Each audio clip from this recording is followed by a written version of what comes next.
سلام، ما خوبیم، شما خوبه؟ بزرگل اودینایی و زنی 34 ساله ساکن ناحیه واسع با دکتر طبابتگرش صحبت میکند. از سلامتیش میگوید. او خوردن داروی ضد سیلی را که وقتی معین دارد در ویدیو ثبت کرده روان میکند. ثبت ویدیویی و معلومات بیمار به نفر سیوم نمیرسد. شیوه نوی طبابت فاصلوی بیماری سیل از سال 2022 در تاجیکستان آغاز شده است. بعد از یک دور بستری بودن در بیمارخانه به طبابت فاصلوی یا خود ویدیو طبابت آغاز کرد. وی از نتیجه های این شیوه طبابت راضی است.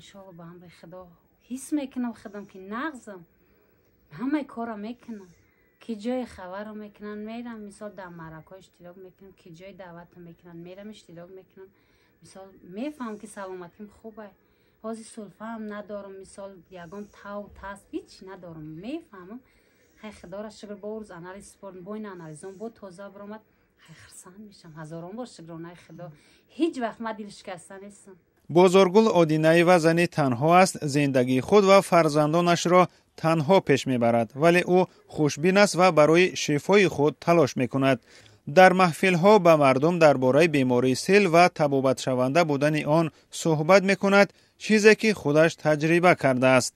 با اونها توصیه میتونم که همه بیماری سیل بیماری طبابت شونده هیچ وقت دل شکسته نباشن پناه ندارن این بیماری را برای سری وقت با دکتر مراجعت کنن خچونه طبابت کنن مثال گفتن گپا او کسایی که مثال در مرکه میشینن در تویا میشن در کیجو میشینن نمیشینن مثال پناه میدارن بیماریشون این بیماری مثال بیماری یگام خفناک نیست.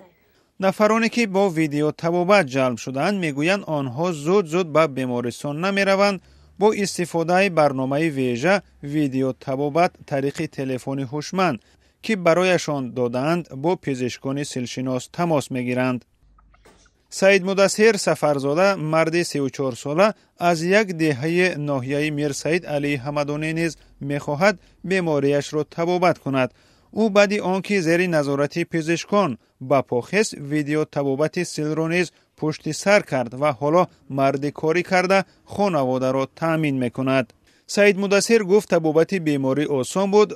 داروها را سری وقت میخورد ولی تبعیض و داغگذاری مردم او را نگران میکرد که اول ناامید بود بعد مشورت پزشکان به طبابت جدی آغاز کرد. برای که در مقصد همین طبابت شونده که گفتن ما دیگه زیغ نشیدم چی دست شدم شکرانه خدا مقصد دکتر توضیح را دستگیری کردیستم مقصد چیزی که مقصد هسته پیشنهاد میکنن میفهمونن با رنگین میکنن با دورو تامین میکنن ای چی دیگه این یکم جای ترسش نیسته شکرانه خدا نه یک سال شد صحت چی داریم. لایحه جامعه من بدون سیل که از جانب اگنتی ایالات متحده آمریکا عاید به رشد بین المللی یا خود USAID پشتیبانی مالی شد در 6 شهر و ناحیه منطقه کلاب کار میکند. مقصد لایحه تقویت دادن سهم جامعه در اشکارسازی بروقتی حالتهای بیماری سیل و دستگیری بیماران سیل برای رعایت طبابت میباشد.